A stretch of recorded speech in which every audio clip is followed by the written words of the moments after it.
حاضرین کرام، حضرت بندہ نواز قدس اللہ تعالیٰ سرہ العزیز جس گھرانے میں انہوں نے آنکھیں کھولی وہ امام حسین کا گھرانہ تھا۔ اب یہ ایک بات ہی کافی ہے، حسین کا بیٹا ہونا یہ کوئی بات معمولی بات نہیں ہے۔ جو لوگ جانتے ہیں امام حسین کون ہیں ان کے لیے تو گردن جھکا دینے کے لیے قیامت تک امام حسین کا نام ہی کافی ہے۔ امام حسین ایک بہت بڑی ذات کا نام ہے، ان کا فیض۔ تو حضرت گیسو دراز بندہ نواز نے اپنی آنکھیں کھولی تو حسینی گھرانے میں انہوں نے آنکھیں کھولی۔ امام حسین کا فیض ان کی رگوں میں تھا، اور اب یقینی طور پر جب امام حسین کا گھرانہ ملا تو اس کی برکتیں انسان کو حاصل ہو جایا کرتی ہیں۔ تو حضرت امام حسین کے گھرانے میں انہوں نے آنکھیں کھولی۔ بچپنا حضرت بندہ نواز کا کہاں گزرا؟ دلی میں گزرا۔ بچپنے کا عالم کیا تھا؟ خود بندہ نواز ارشاد فرماتے ہیں 7 سال کی عمر سے میں نے اپنی پوری زندگی میں کبھی ایک مرتبہ بھی روزہ نہیں چھوڑا، پوری زندگی میں۔ اور پھر ارشاد فرماتے ہیں میں نے اپنی پوری زندگی میں ایک مرتبہ بھی کسی فرض نماز کو قضا نہیں کیا۔ آپ اس بات کو اگر لیں گے، لائٹ لیں گے تو یہ بات آسان نظر آئے گی۔ اگر آپ غور فرمائیں گے، ایک نماز بھی میں نے اپنی زندگی میں قضا نہیں کی، یہ حضرت بندہ نواز گیسو دراز فرماتے ہیں۔ اگر آپ غور فرمائیں تو یہ کوئی معمولی بات نہیں ہے۔ انسان ہے تو پھر انسان کے کچھ تقاضے بھی ہوتے ہیں۔ بحیثیت انسان وہ تشریف لائے ہیں، بحیثیت فرشتہ تو نہیں آئے تھے، بحیثیت نعوذ باللہ جن تو نہیں آئے تھے، بحیثیت انسان آئے تھے۔ انسان ہے تو پھر انسان کے پاس اس کی ماں ہوتی ہے، انسان کے پاس اس کا باپ ہوتا ہے، انسان کے پاس اس کی بیوی ہوتی ہے، ان کے بچے ہوتے ہیں، ان کے رشتہ دار ہوتے ہیں، ان کی ذمہ داریاں ہوتی ہیں، انسان کے پاس بیماریاں ہوتی ہیں، انسان کو سفر کرنا پڑتا ہے، دشواریاں ہوتی ہیں، بعض مرتبہ انسان بزی ہو جاتا ہے، بعض پھر انسان ہے تو پھر نیند بھی ہے، انسان آرام بھی کرتا ہے۔ تو ہزاروں ریزنز ہیں جن کے سبب سے کسی نہ کسی کی نمازیں چھوٹ جایا کرتی ہیں، مگر بندہ نواز فرماتے ہیں کہ اللہ گواہ ہے میں نے اپنی پوری زندگی میں کوئی نماز قضا نہیں کی۔ یہ حضرت بندہ نواز ہیں، اور ارشاد فرماتے ہیں میرے بچپن ہی سے میرا عالم کیا تھا، میں چھوٹا تھا مگر اللہ رب العزت نے میرا ادب میرے ساتھیوں کے دلوں میں ڈال دیا تھا۔ میں چھوٹا تھا مگر میرے ساتھ کے جو بچے تھے، کبھی کوئی بچہ میرے آگے نہیں چلا کرتا تھا، تمام کے تمام بچے جو میرے ساتھ میرے دوست ہوتے تھے میرے پیچھے پیچھے چلا کرتے تھے۔ اور ایسا بھی ہوتا تھا کہ میں جب نماز پڑھ لیتا تو پلٹ کر بچوں کی طرف مخاطب ہو کر بیٹھ جاتا تو پورے بچے بیٹھ جاتے، پھر میرا خطاب ہوتا، میں انہیں تلقین فرماتا، نصیحتیں فرماتا، اور وہ ایسے سنتے جیسے بڑے بڑے لوگ سن رہے ہوں۔ اور میں اگر آپ کو بولوں، بڑھ کر میں اگر آپ کو بولوں، وہ بچے جو تھے وہ عام بچے نہیں تھے، ورنہ اگر عام بچے ہوتے تو یہ خصلتیں عام بچوں کی نہیں ہوتی۔ بچے تو ریسلنگ چاہتے ہیں، گن چلانا چاہتے ہیں، لڑنا چاہتے ہیں، فائٹ چاہتے ہیں، بچوں کی طبیعت۔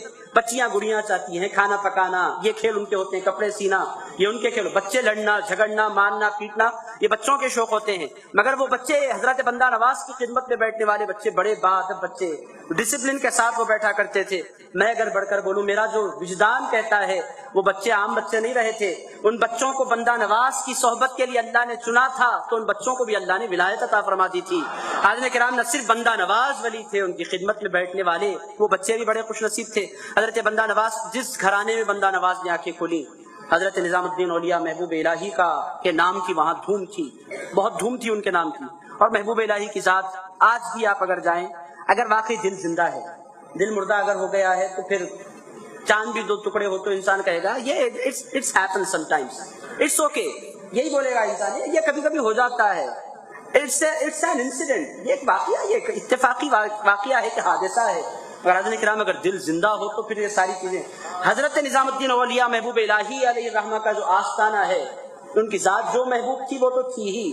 اگر آپ دیکھنا چاہتے ہیں محبوب الہی کون ہے، آج دلی جائیے، قاضی اسد سنائی صاحب یہاں تشریف فرما، ان سے پوچھیے آپ کیسا آستانہ ہے حضرت محبوب الہی علیہ رحمت الرضوان کا۔ آج بھی آپ جائیں تو در و دیوار پر آپ کو محبت کے آثار نظر آتے ہیں، پورے در و دیوار پر ایک کیفیت سی آپ کو نظر آتی ہے، کیف و سرور چھایا ہوا ہوتا ہے انسان پر جب حضرت محبوب الہی کی۔ تو حضرت بندہ نواز کے جو والد ماجد تھے حضرت سیدنا یوسف حسینی علیہ الرحمہ، وہ حضرت نظام الدین اولیاء محبوب الہی کے مرید تھے، تو بچپنے ہی سے اولیاء اللہ کا ذکر ان کے گھروں میں جاری تھا۔